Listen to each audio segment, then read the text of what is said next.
On Tuesday evening, March 10, 2020, our community gathered for a joyous Purim celebration. 2 days later, COVID-19 shut down our schools, our offices, and our synagogue, and eventually shut down much of our country.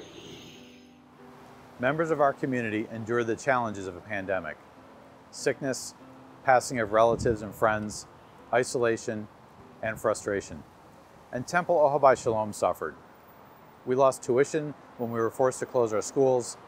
We lost rental income due to state restrictions, and we couldn't be together in person. We faced a financial and spiritual crisis.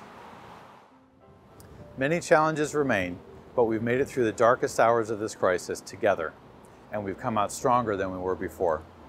How did our clergy, our staff, our lay leaders, and members alike summon the courage and strength to do this? Let's find out.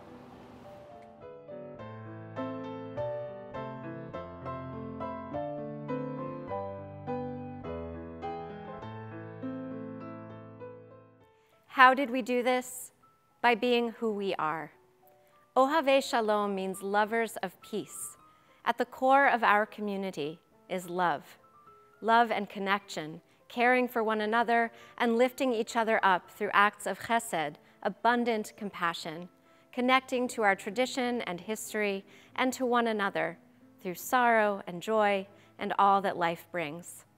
Ahava, love, and chesed, compassion, these essential traits, which we all have within us, are what we draw upon to do what we have to do to get us through this pandemic, both as individuals and as a congregation. We had to figure out how to reach out to our members, how to connect with all of you, while being a congregation which couldn't congregate physically. The whole country turned to Zoom, and so did we. The first day our temple shut down, we held our first virtual service live from my living room. And from that week on, every Shabbat, and for classes, social gatherings, baby namings, funerals, and shivas, we gathered on live stream or Zoom to create a virtual sanctuary connected across the miles. Sometimes we were connected across thousands of miles. To make sure that members felt connected, we offered more programming than we typically do, and we reached members who couldn't physically come to our synagogue in pre-COVID times. And new members found us by tuning in to our online offerings.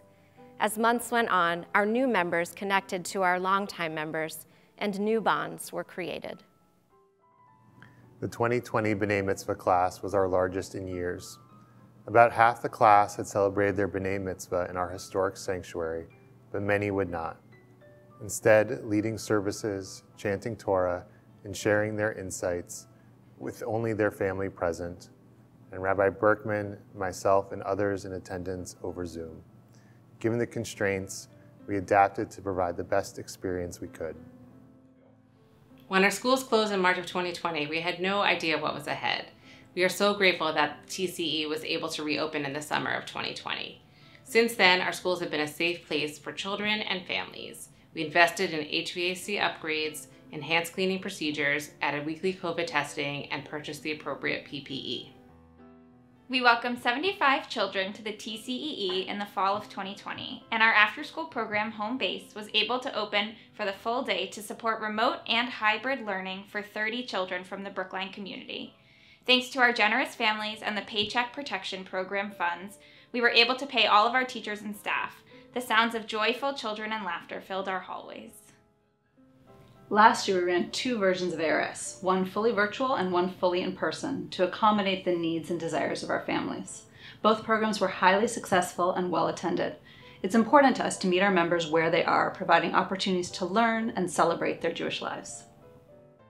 Once we got our schools and tenants up and running again, it was time to prepare for the High Holy Days. We upgraded our infrastructure, installed new cameras and AV equipment, and we held our first High Holy Day services virtually over the internet and from places near and, well, not so far. Faced with falling revenues due to pandemic closures and restrictions, the Finance Committee worked long hours to produce a budget which would allow us to stay afloat. We renegotiated leases in order to keep our tenants, and we secured governmental payroll protection plan funds, which enabled us to keep our teachers employed. Even with government loans and budget cuts, we learned that that was not going to be enough to sustain the temple. So we created the COVID Relief Fund, and through the community we raised over $100,000. In addition, we reinitiated the Lamed Vodnik campaign, and with some very generous donations, we were able to sustain the temple. Despite the pandemic, the Social Action Committee grew significantly this year, and the convenience of remote meetings actually drew in many new members. Over the past year, both virtually and safely in person, we were able to send more than 500 voter registration postcards through the Religious Action Center of the Union of Reform Judaism. We raised more than $6,000 for food insecurity organizations around Greater Boston. We volunteered with the Emerald Necklace Conservancy, and we secured a Massachusetts Synagogue Council grant to conduct anti-racism education. Special communities within our membership provided essential supports. Sisterhood held weekly Zoom meetings which buoyed one another's spirits and allowed a virtual manner for its members to meet on a regular basis with one another. They, along with our Brotherhood, held informational meetings that were open to the entire synagogue membership, including when Dr. Rochelle Walensky spoke less than 2 weeks before she became the head of CDC. Brotherhood had other meetings that highlighted our individual members, both young and others seasoned like me. And Kayla's caring community procured masks at a time in COVID when it was very difficult to find them. Kayla's caring community also called every single membership household to inquire about the well-being and to figure how we could cater to those who might be in need.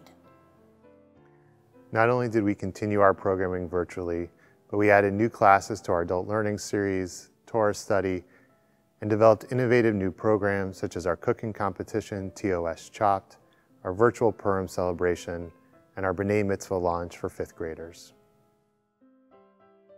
Temple Ohabei Shalom has a very proud history as the oldest and longest standing congregation in Massachusetts. It has been our duty to maintain this institution then and now, and to provide a path to our future. And this spring marks an historic occasion, our 180th anniversary, 10 times Chai. We've already begun to plan for this celebration, something we could not have imagined over a year ago, and something not possible were it not for the heroic efforts of everyone you've seen here and so many more on staff, on the Board of Trustees, and in our congregation. We've all embodied the meaning of Hesed, banding together to make today and our future possible. The Circle of Giving is our primary fundraising effort. Our dues alone, even supplemented with income from tuition and rentals, do not cover all of our expenses. We rely on the Circle of Giving to make up the difference so that we can pay the salaries of our dedicated clergy, teachers, and support staff, to sustain our historic and beautiful building, and to provide you with the services, programs, and events you enjoy throughout the year.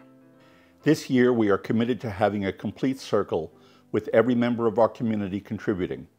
We are happy to announce that all of our board members have already made their pledges for the coming year. For those congregants who have given year in and year out, we reappeal to you to set the example once again. And for those of you who have not regularly given, we are especially appealing to you to help us complete the circle. Please show your appreciation for all of the efforts that have been made over the past 18 months to sustain our beloved synagogue. Please give in support of our sacred mission to connect our members to one another, to Jewish tradition, and to a wider world through worship, learning, caring, and acts of service. Here, there is a way in for everyone who wants to connect to Jewish community and sacred values. Please help us continue to provide a place of meaning, connection, and love for so many, both those standing here today and those not standing here today, to quote from Torah. With your support, we will go from strength to strength for another 180 years and beyond.